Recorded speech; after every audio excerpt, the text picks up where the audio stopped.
chers fidèles téléspectateurs, j'ai encore un plaisir de vous retrouver pour ce nouveau numéro de votre émission de jeunesse 50 minutes entre nous. J'espère que vous vous portez bien. L'éducation d'un enfant ne relève plus d'un seul acteur. L'école transmet les savoirs, la maison fonde les repères et la rue confronte aux réalités sociales. Or, trop souvent, ces trois espaces évoluent sans se concerter au risque de brouiller les messages que reçoit l'enfant. L'éducation convergente, c'est justement cette exigence de cohérence, faire en sorte que l'école, la maison et la rue partagent des objectifs communs. Il ne s'agit pas d'uniformiser, mais d'harmoniser l'école, la rue, la maison pour l'éducation convergente. Voilà les thèmes qui nous rassemblent ce matin. Et justement, pour en parler, je retrouve mes amis du mercredi. Bonjour et bienvenue. Bonjour Tata Brigitte. Comment est-ce que vous vous portez? Je vais bien, je vais très très bien. Et toi? Ça va, je rends grâce. Ah oui, on va très bien, surtout après une victoire écrasante du Togo face 5-1, c'est sûr. Ça fait plaisir. Ça fait plaisir parce que tu vois, la victoire du Togo c'est comme Barcelone au Champions League, tu vois. Donc quand le Togo a gagné comme ça, peut-être il y a une lueur d'espoir que Barcelone ici va remporter. Sans pour autant offenser mes amis barcelonais. Justement, parlant de Barcelone. Je ne vais pas trop parler. Tu es en train de m'attaquer indirectement. Désolé, je ne savais pas que tu étais supporter de Barcelone. Sinon, c'est. Je supporte les éperviers. Ah, c'est bizarre. Bon. Oui, sinon, épervier, Barça, c'est la même chose. Hein. Pour le moment, on laisse le Barça. On se contente sur les éperviers. D'accord. Alors, Abel, comment est-ce que tu vas? Je vais bien, Tata Brigitte, bonjour. Bonjour, ça fait un bail. Oui, vraiment, ça fait un peu de temps, mais pour le moment, je suis revenu sur le plateau de 50 minutes encore pour débattre un peu avec vous. Ça fait plaisir. Merci. Nous allons donc partir pour la transition, revenir pour le débat.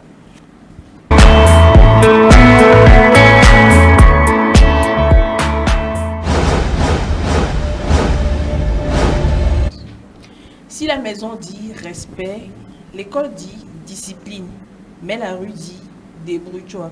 L'enfant, il retient quoi au final?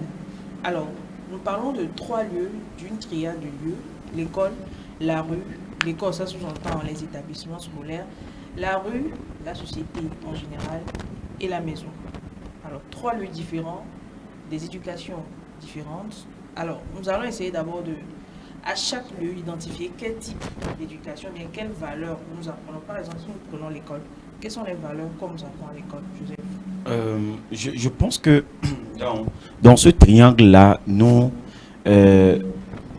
allons, comment l'appelle-t-on, mettre la maison plutôt au premier plan parce que tout enfant né quitte la maison, passe par la rue avant d'arriver à l'école. Je vais dire comme ça parce que lorsque nous allons prendre les types d'éducation que l'on reçoit à chaque niveau, je pense qu'il serait mieux qu'on commence par la maison. Parce que quand pense à la maison, on pense à quelqu'un qui a mis au monde. Et cette personne qui a mis au monde a peut-être ou a déjà ces trois types d'éducation. C'est-à-dire, cette personne a déjà vécu à la maison, a reçu des éducations, une éducation autant pour moi, et est passée dans la rue et est forcément allée à l'école au cas où cette personne a fréquenté également.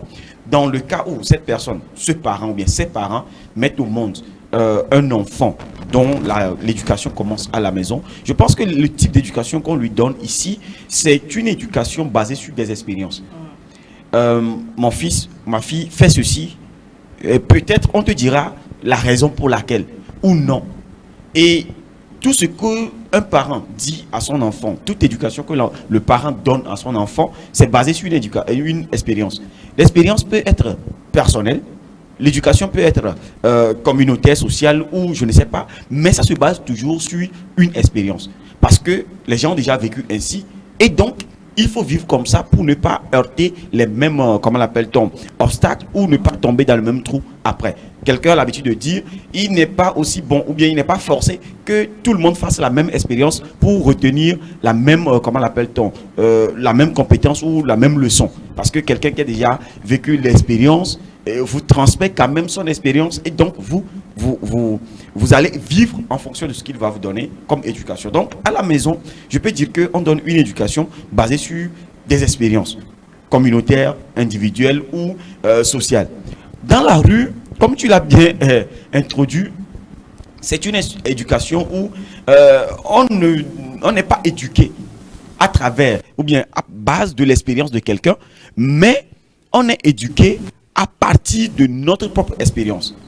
C'est-à-dire, on va à l'expérience et la leçon qui sort, voilà, c'est l'éducation qu'on reçoit.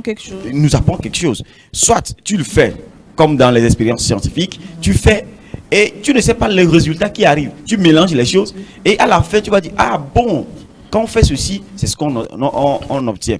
Donc, dans la rue, on se débrouille pour avoir une éducation. Soit des gens, de façon parallèle, te voient dans la rue et te conseillent. Ça, c'est autre chose. Mais dans la rue où tu es laissé à soi-même, où personne ne te dit rien, vous allez comprendre que vous vous débrouillez pour avoir une éducation que vous allez transmettre plus tard à quelqu'un lorsque vous serez à la maison. Maintenant, à l'école, on peut dire que c'est une éducation formalisée, institutionnalisée, qui est mise en place avec un programme déterminé. On peut parler d'éducation, la perfection de l'éducation de la maison, de la rue. Parce que tout ce que vous recevez à la maison, tout ce que vous recevez, ou bien tout ce que vous expérimentez dans la rue, se retrouve dans un seul panier à l'école, où l'instituteur ou l'enseignant, après être formé également, vient vous dire à travers des expériences de la maison, de la rue, et vous donne une éducation. Donc, je vais dire que dans la maison, on donne une éducation basée sur des expériences de quelqu'un, social ou communautaire. Dans la rue, c'est vous qui allez à l'expérience vous-même. Vous expérimentez et vous sortez avec une leçon. Soit vous apprenez, comme un auteur le dira, soit vous apprenez, soit vous gagnez.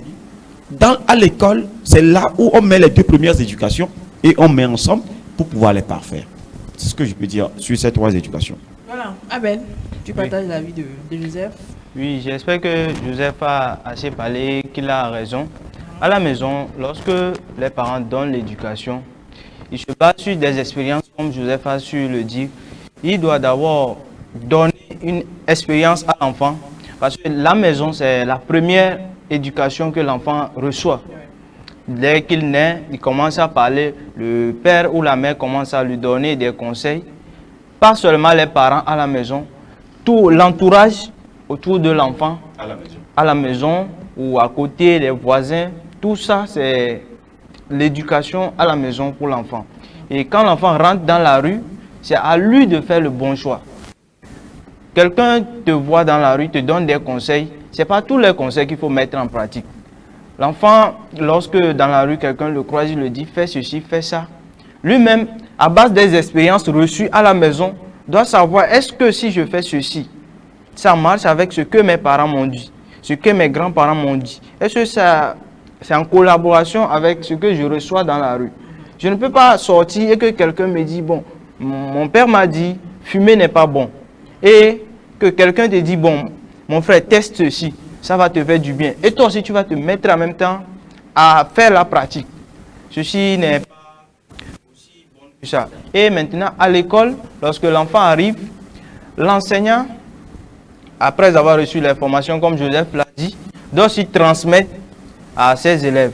Et là, maintenant, nous voyons que l'éducation reçue à la maison, dans la rue et à l'école vont former un cercle pour pouvoir former l'enfant à la responsabilité ou à devenir quelqu'un de responsable pour demain aussi.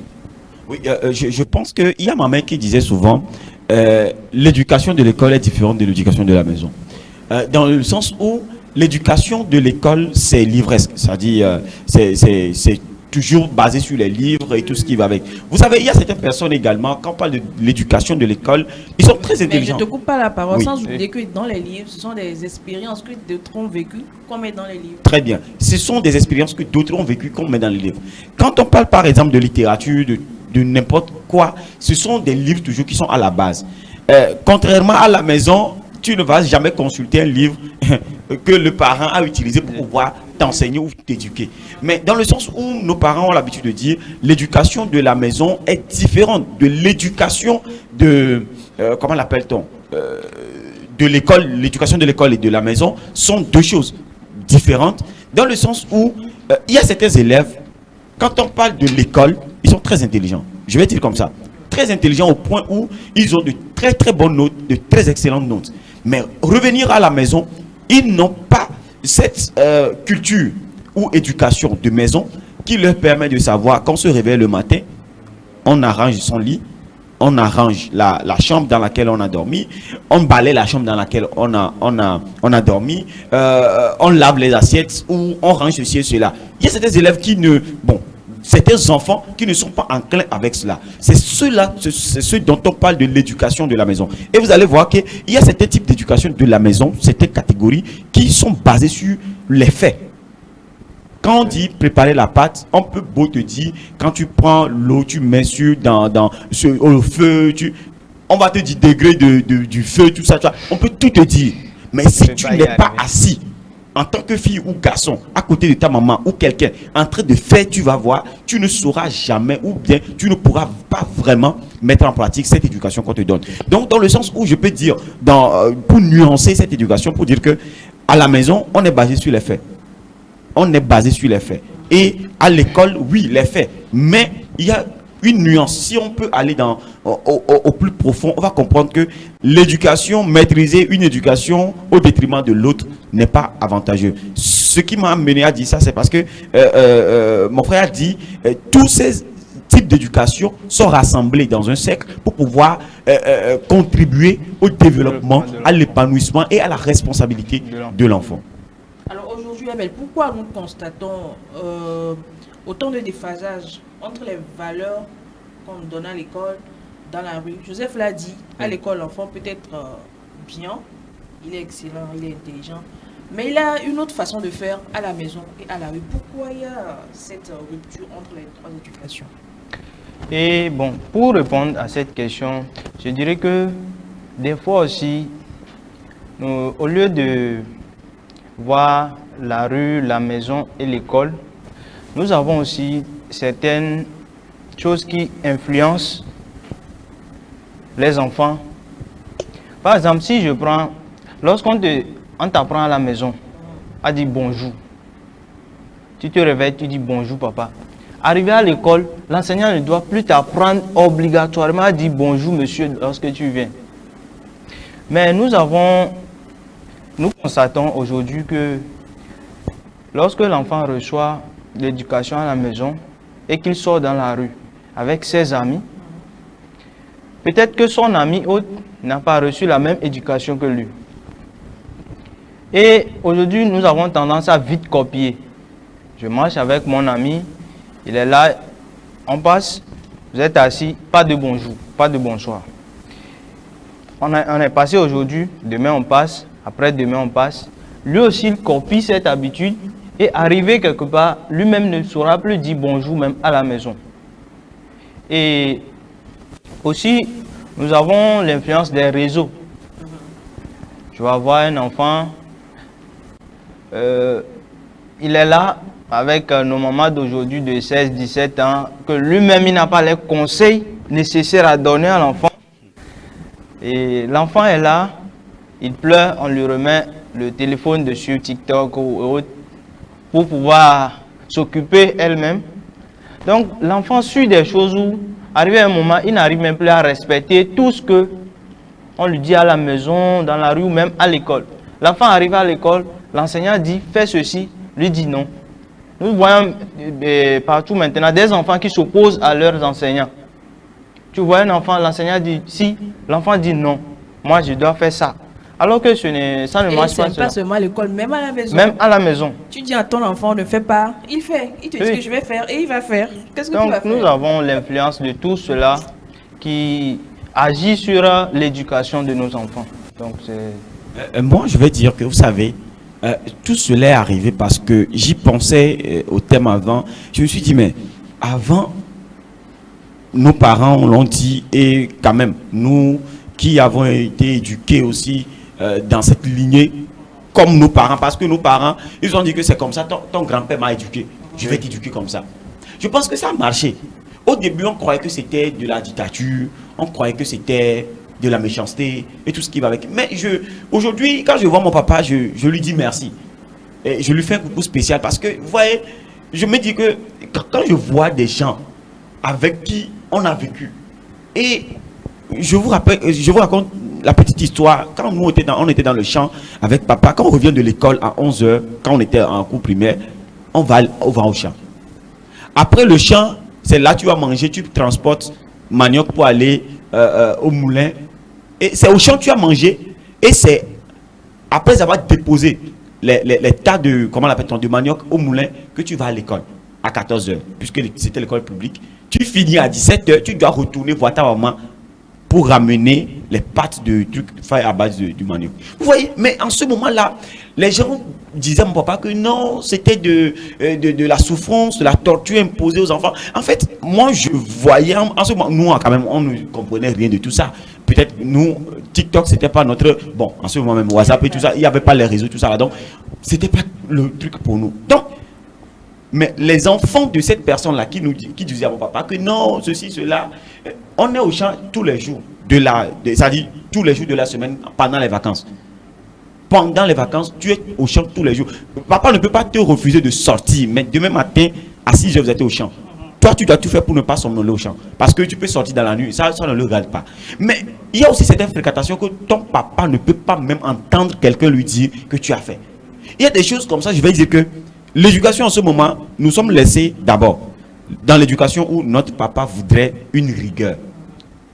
Et je peux vous dire que les enfants de cette personne-là qui nous disaient aujourd'hui, aucun d'entre eux ne pourra s'approcher de nous, les enfants de mon père. Parce que, quoi, nous ne sommes pas tous devenus comment l'appelle-t-on, des fonctionnaires, mais chacun sait de façon digne comment chercher de l'argent à la sueur de ses fronts. Parce que c'est ce à quoi on nous a habitués, ce à quoi on nous a éduqués. Donc c'est ça. Vous voyez, aujourd'hui, cette éducation n'est plus possible. L'éducation que nous vivons aujourd'hui, c'est que j'éduque mon enfant et c'est moi seul qui est habilité à lui dire ce qu'il doit faire. Ouais, le fait de dorloter trop ses enfants, ça c'est à côté. Aujourd'hui, par exemple, à l'école, il n'y a plus le bâton. Il n'y a plus le bâton. Voilà.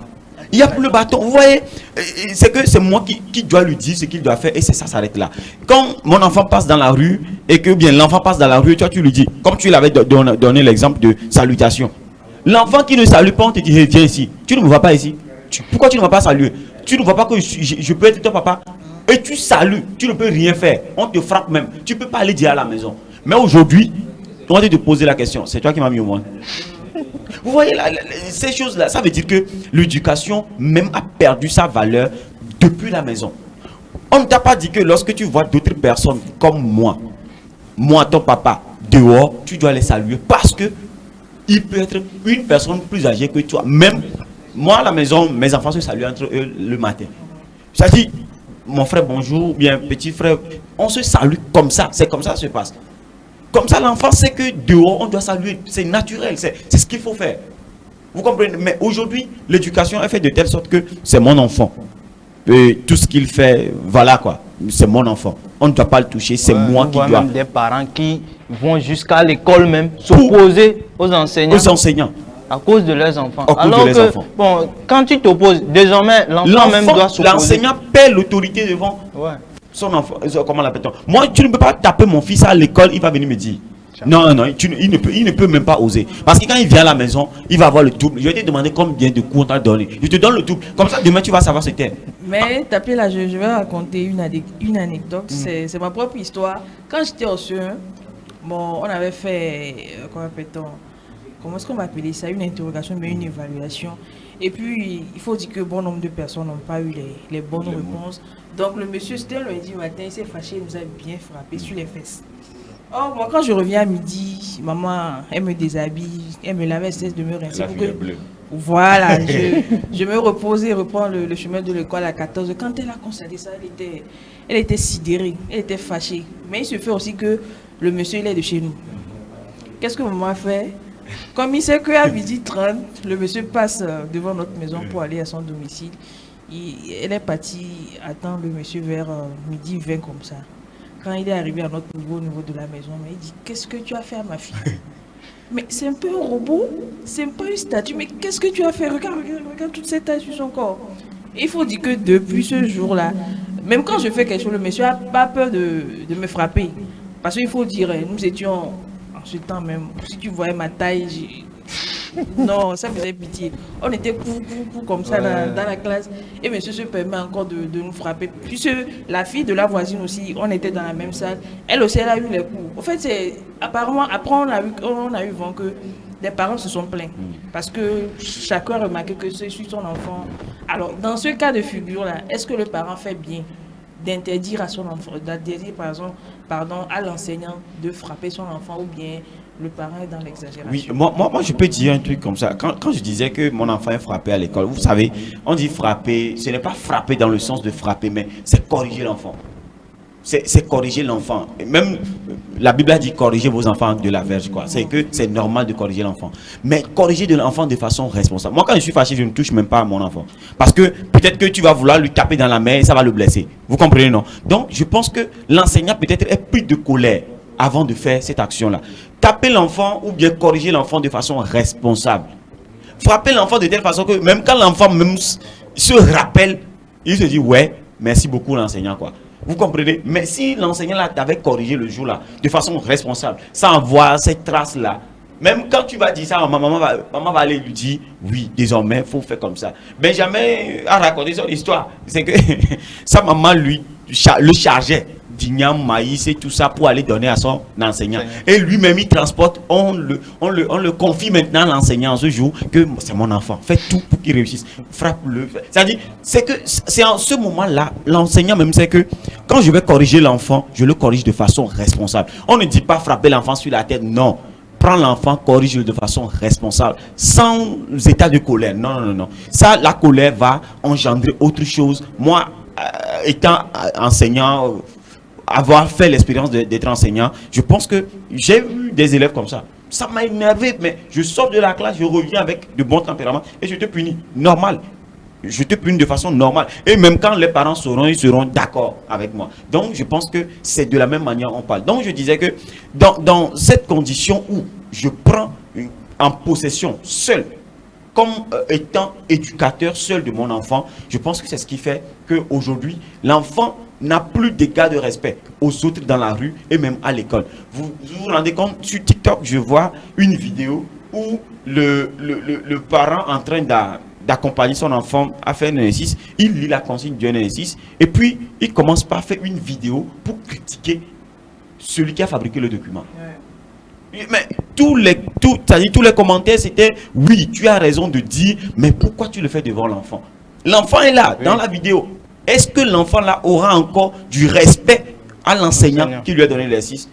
Pas du tout. Parce que même maintenant, nous sommes en période des examens, il y a le BPC en cours.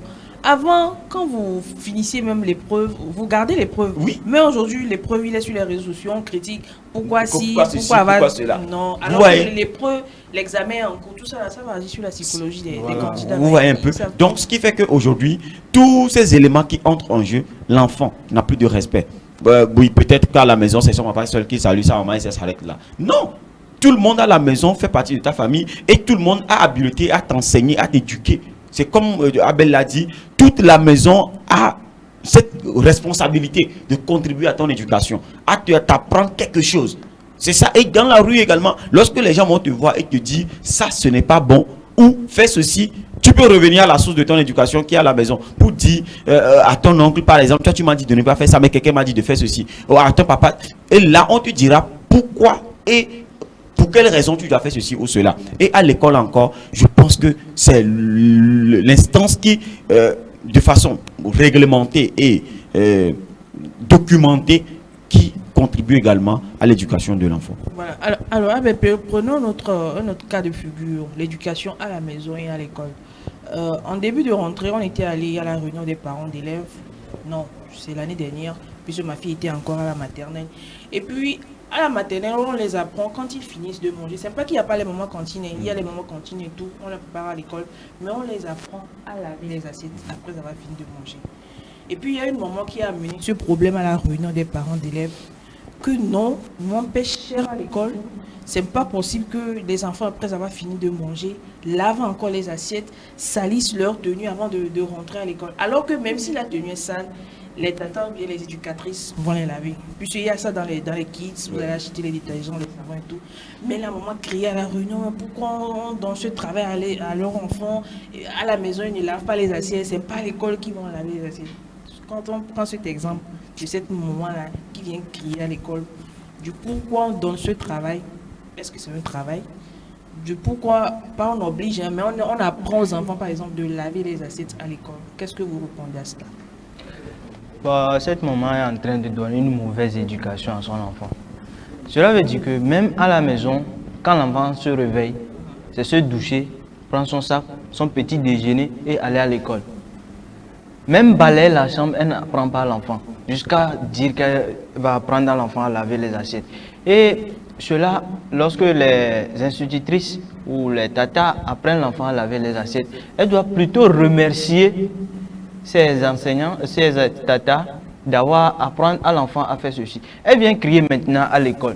C'est pour dire à l'enfant, demain quand tata va te dire lave les assiettes, dis moi je ne le fais pas à la maison. Je ne le fais pas à la maison, donc pourquoi le faire à l'école? Cela veut dire que cet enfant, même avec le temps à venir, quand elle va commencer à grandir, cette maman sera obligée même de prendre des bonnes ou des choses qui vont aller jusqu'à même laver les choses de l'enfant. Parce qu'elle prend l'enfant comme un œuf ou je ne sais pas. Elle est en train de dorloter l'enfant. Et cet enfant, elle peut être intelligent ou intelligente à l'école, comme l'a dit Joseph, mais à la maison, elle sera très nulle. Très nulle. Elle n'aura pas l'éducation de la maison. Elle ne saura rien faire, même préparer la pâte, rien. Parce que sa maman ne l'a pas appris à faire cela. Et ça va agir sur l'enfant dans sa jeunesse ou des années plus tard. Vous voyez, on a ces exemples aujourd'hui. Les filles qui préparent gombo, l'eau est à part. Le gombo est à part, piment est à part, la viande est à côté. Vous voyez, c'est un truc que nous, en tout cas, apprendre, faire cela à l'école, ce n'est pas... ce n'est pas méchant, hein. Je pense que ce n'est pas méchant. C'est une bonne éducation. C'est une très bonne manière d'apprendre. Parce que de façon psychologique, l'enfant assimile mieux lorsque l'enfant est déjà très jeune. Ouais. Ça l'amène à pouvoir assimiler ces faits-là. Moi, ma fille de 1 an, vous voyez, elle est là, quand sa maman fait la lessive, elle est à côté, elle met la main dans l'eau comme elle fait la lessive et tout ça. Même quand sa maman fait la pommade, elle met la pommade et elle regarde sa maman. Quand sa maman met dans le visage, elle commence par faire. En fait, c'est une manière d'apprendre à l'enfant comment ça se fait. Vous voyez, quand aujourd'hui les enfants ont une, comment l'appelle-t-on, la mémoire qui va vite. Et quand vous ratez une étape où vous devez lui inculquer une éducation, une pratique, ça rate et puis c'est parti.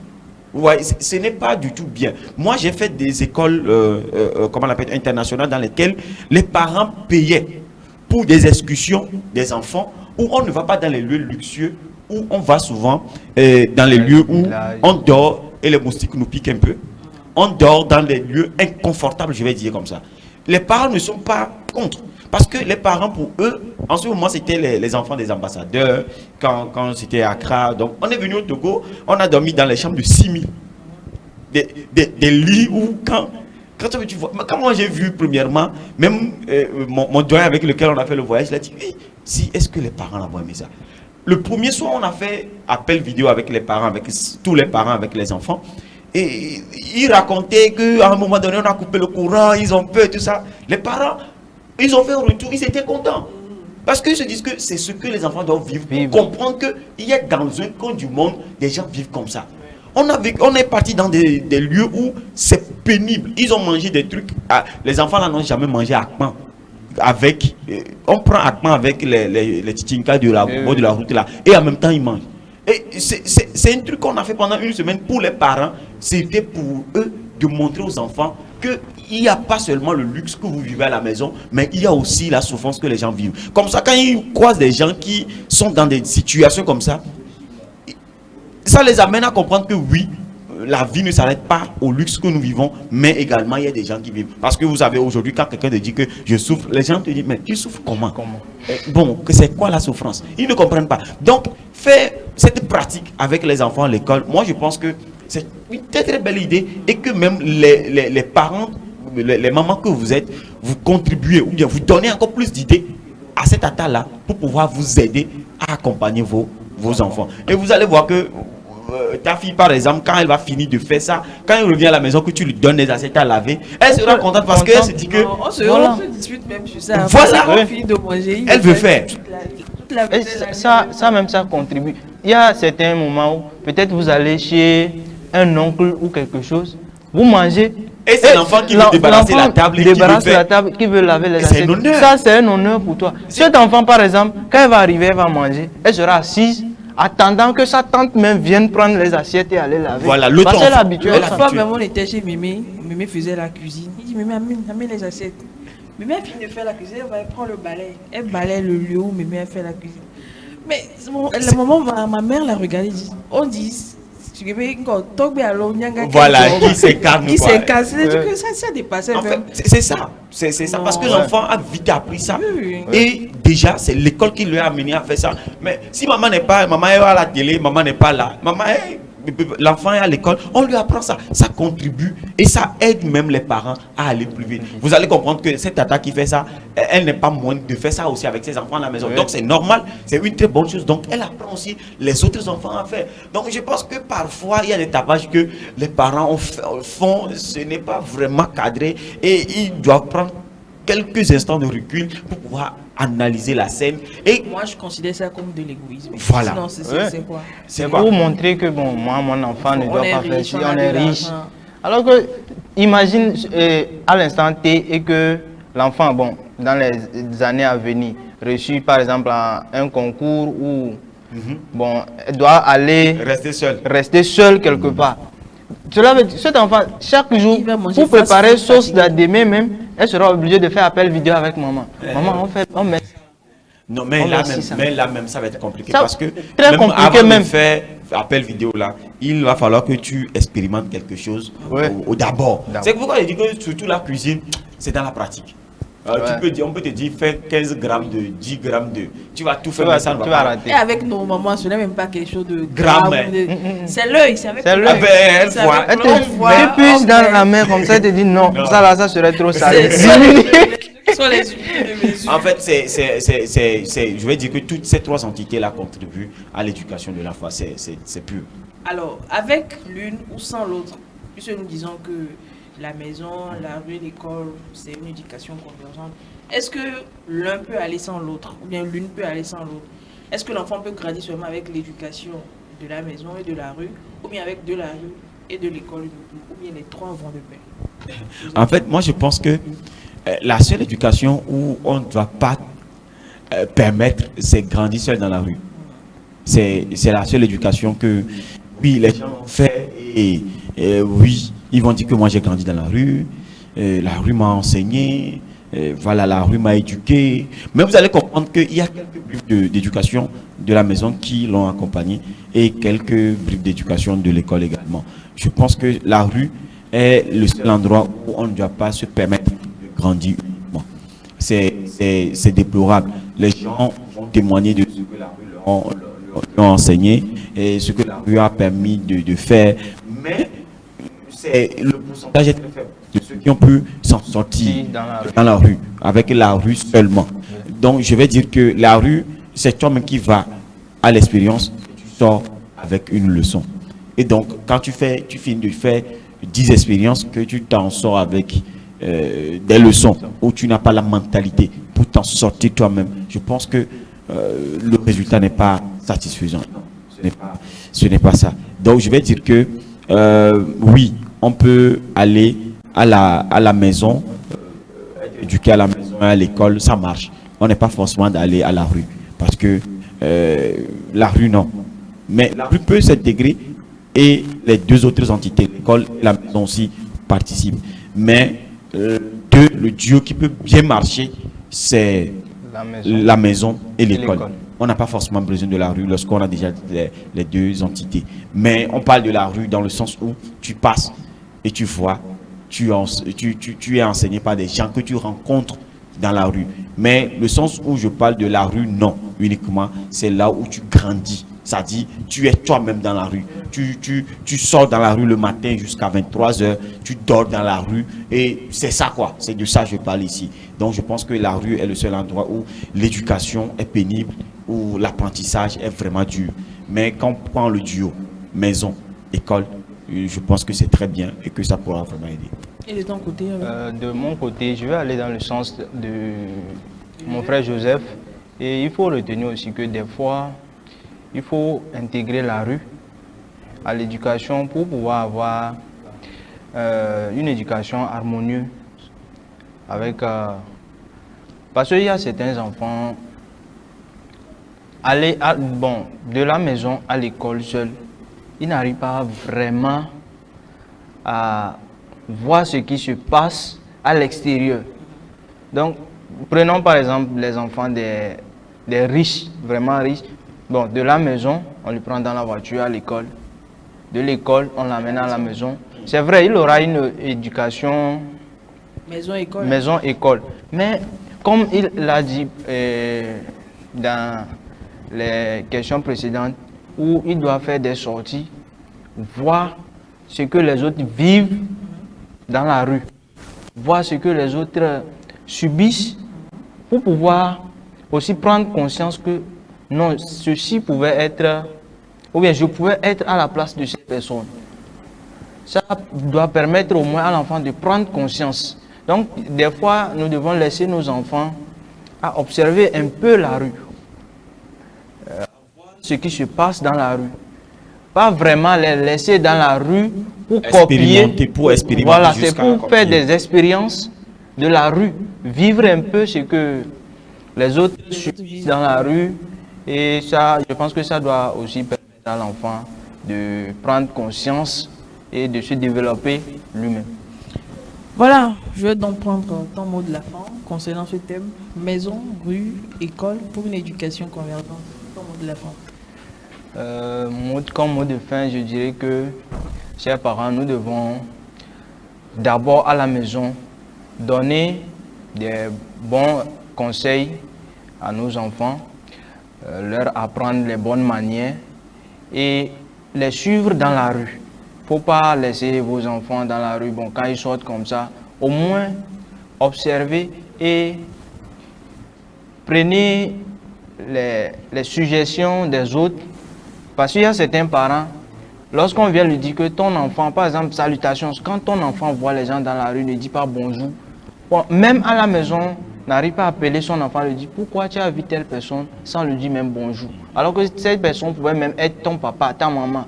Donc nous devons aussi suivre nos enfants dans la rue et respecter l'opinion des autres pour les donner une bonne éducation. Et à l'école, il faut souvent confier. Moi, par exemple, chaque début d'année, mon papa m'accompagne à l'école pour me confier au professeur. Il dit, lui, c'est mon enfant, suis-le. S'il fait sinon, s'il déraille, ramène-le comme ça. Donc, déjà ça, toi l'enfant, tu sais que tu es dans les mains d'un enseignant, tu es dans les mains du directeur. Donc, à toi d'éviter certaines choses et tu dois t'y mettre. Tu dois te soumettre à tout.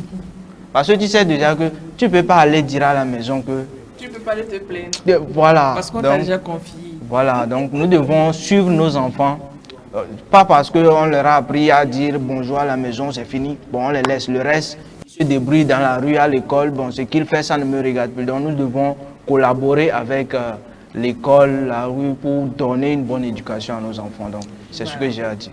De mon côté, je vais dire qu'on n'a pas forcément besoin d'aller dans la rue avant d'éduquer nos enfants. Il a fallu que nous ayons seulement notre poste téléviseur et avoir des documentaires, des gens qui ont vécu dans la rue, ou bien écouter à travers des documentaires le témoignage des gens qui ont vécu dans la rue et qui ont peut-être réussi et qui n'ont pas réussi pour éduquer nos enfants. Essayons de passer par ce canal-là également. Ne les laissons pas, parce que quand on laisse voir dans la rue, ça peut les accabler. On dit les mauvaises compagnies corrompent les bonnes mœurs. Donc, ça peut les emporter également. Donc, prenons sur des supports de communication pour pouvoir éduquer nos enfants sur les méfaits de la rue. Il y a certains qui vont dire qu'ils ont réussi dans la vie, mais ils vont dire les circonstances dans lesquelles ils sont partis dans la rue. Papa décédé, maman décédée, tout ça. Mais la question revient à l'enfant. Est-ce que mon papa n'est pas là? Oui. Ma maman n'est pas là? Oui. Pourquoi je vais aller dans la rue?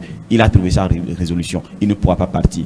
Donc je pense que nous devons, en tant que parents également, accepter, écouter nos enfants, écouter l'avis des autres. Ça demeure leur avis. C'est à nous de faire ce que nous voulons faire de ça. Donc, écouter les autres de ce que nos enfants ont fait en dehors de la maison. Parce qu'ils peuvent se comporter très bien à la maison, mais dans la rue, c'est autre chose. À l'école, c'est autre chose. Donc, prenons patience. Écoutons très bien ce que nos enfants ont fait dehors avant de pouvoir réagir. Et analysons très bien cela. Nous avons mis au monde l'enfant. Dès qu'il commence par faire les pas, il ne nous appartient pas. Il appartient à toute la société. Et la société peut éduquer. Donc, faisons très attention à quelle éducation les autres donnent à nos enfants, quelle éducation nous donnons à nos enfants, et écoutons nos enfants surtout, parce qu'ils écoutent dans la rue, et souvent à l'écoute, ils vont nous raconter. Et c'est à nous, à partir de cela, les corriger et leur donner de la bonne direction sûre.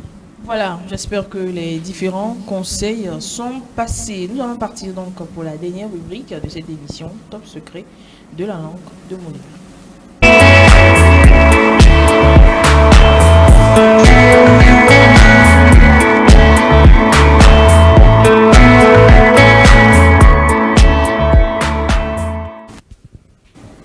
Top secret de la langue de Molière, nous sommes là au rendez-vous de la réinvention et de la correction de la langue française.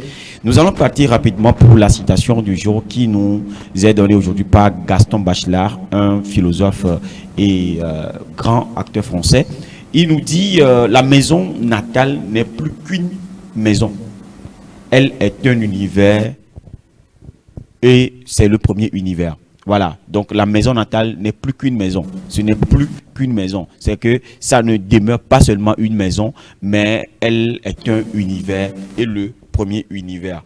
Pour dire que avant que nous ayons dans la rue, à l'école et tout, on t'a appris quand même à dire A, B, C, D à la maison avant d'aller à l'école. On t'a quand même montré tout ce que tu peux montrer ou voir dans la rue avant de partir. Donc la maison en soi regroupe toute forme d'éducation. Nous allons partir pour le bon usage. Le bon usage, avant le bon usage, on va aller à, si c'est bon, les expressions du jour. Ouais, les expressions du jour, nous allons voir balayer devant sa porte.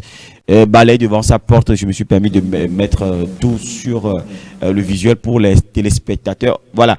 Balayer devant sa porte, c'est s'occuper de ses propres affaires et corriger ses propres défauts avant de critiquer les autres. Voilà, s'occuper de ses oignons, comme on le dit parfois. Voilà, donc voilà, il faut que tu corriges toi-même tes erreurs avant de s'occuper des erreurs des autres. Voilà, enlever le morceau, ou le tronc d'arbre qui est sur tes yeux avant de vouloir enlever les brindilles de balai sur les yeux de l'autre. Donc, dans une phrase, on peut l'utiliser en dire, avant de juger le désordre de la classe, il faut balayer devant sa porte. Avant de juger le désordre de la classe, il faut balayer devant sa porte. Avant de juger quelqu'un, il faut quand même s'occuper de ses propres affaires. Donc la deuxième expression, c'est apprendre sur le tas. Parce qu'on parle aujourd'hui de la rue, et vous voyez, ceux qui sont dans la rue apprennent sur le tas. Souvent, l'expression là vient de là. Acquérir des compétences directement par la pratique, sans formation préalable, souvent dans la rue ou dans la vie quotidienne. Ici, on dit parfois des gens ont fait des formations sur le tas ou bien ils ont appris sur le tas. C'est juste pour dire que ces personnes-là ne sont pas allées dans une institution formelle pour pouvoir apprendre. Mais dans la rue, on apprend sur le tas. De nos expériences, on apprend. Donc, il n'est pas allé à l'université, mais il a tout appris sur le tas. Il n'avait pas ses parents pour l'éduquer à la maison. Il n'était pas allé à l'école, mais il a appris tout sur le tas, c'est-à-dire dans la rue. Nous allons aller au bon usage ce matin. Nous allons apprendre à mieux employer à cause de et grâce à. Quelqu'un dira j'ai réussi à mon probatoire à cause de mon enseignant qui chaque fois m'aide avec des épreuves traitées et tout ce qui va avec. Non, on utilise à cause de qui introduit une conséquence négative ou neutre. Non, on utilise à cause de lorsque ce qu'on veut dire a un rapport négatif. Voilà. Et on utilise grâce à pour introduire une conséquence positive ou favorable. Donc, on dira ici, on ne dira pas plutôt, grâce à la pluie, le match a été annulé. Non, on ne dira pas ça, mais on dira plutôt, à cause de la pluie, le match a été annulé. À cause de la pluie. Donc, ici, on dira, grâce à son maître, l'élève a progressé. Grâce à son maître. On ne dira pas à cause de son maître. Mais j'ai fait une expérience, ou bien c'est commun, je pense que plusieurs personnes, bon, peut-être que les gens n'ont pas fait attention, mais dans la Bible, on dit souvent à cause de pour introduire le positif. Je ne sais pas si vous avez remarqué cela. Le verset m'échappe un peu, mais quand on lit la Bible, à cause de Dieu, voilà, à cause de Dieu. L'autre fois, quand je lisais un peu, c'est là je me suis dit, mais à cause de. Et puis ça a introduit. Oui, mais de positif. Mais je vais aller chercher et comprendre pourquoi il partage avec les téléspectateurs. Nous allons conjuguer ensemble le verbe aujourd'hui, le verbe contraindre au futur simple de l'indicatif. Moi-même, quand parlant l'autre fois, il m'est arrivé de dire je vais contraindre quelqu'un. Je me dis, mais si je disais plutôt le futur simple, je contrains, et que je commence pas à chercher dans ma tête. Après avoir parlé, je commence pas à réfléchir moi-même. Je me suis dit que si j'arrive à réfléchir comme ça, c'est que les téléspectateurs ou d'autres personnes également ont ce blocage-là. Je vais dire, on connaît, mais parfois l'utilisation est un peu compliquée. Donc on dira, je contraindrai. Vous comprenez, je contraindrai, tu contraindras, il ou elle contraindra, nous contraindrons, vous contraindrez, il, elle contraindront. On va dire que c'est dans la prononciation, c'est quelque chose qui est un peu, voilà, un peu compliqué, où je vais dire l'usage oral n'est pas aussi fréquent, mais bon, je pense que nous pourrons y arriver quand même à l'écrit. Exemple, nous allons dire les règles de la rue contraindront chaque élève à respecter l'espace. Voilà. Nous allons partir pour la dernière qui dit, comment l'appelle-t-on en français? Bâtiment, en effet. En français, comment l'appelle-t-on? Ah ben, tu donnes ça, je te donne... Est-ce que j'ai 2000 francs? Je vais te donner 2000 si c'est possible. La partie technique peut aussi donner une réponse, hein, si c'est possible. Quoi? L'ISOP. Feuille de l'ISOP. Mais je n'ai pas donné un prix pour la partie technique, c'est pour Abel, j'avais donné 2000. J'allais donner 2000. Donc, on l'appelle feuille de l'ISOP. Parce que les gens disent sur TikTok, bâtiment Madio va l'air. Hein? Bâtiment Madio va l'air pour des choses qui leur arrivent. Et je me suis dit, mais bâtiment même là, comment on dit ça? En français. Voilà, je suis parti pour chercher pour nous. Bâtiment en français, ça veut dire feuille de l'ISOP. Déjà dit feuille d'ISOP, feuille de l'ISOP, voilà. Voilà, c'est tout pour aujourd'hui. Je pense que nous allons implémenter toutes ces connaissances dans la langue de Molière et faire le bon usage. Merci et à la prochaine. Merci à toi, Joseph. Merci également à Abel qui était de passage. Merci à vous, très chers téléspectateurs, de nous avoir suivis. N'oublions pas toute l'équipe technique qui nous a aidé à réaliser ce numéro. On va se dire donc au revoir et à mercredi prochain.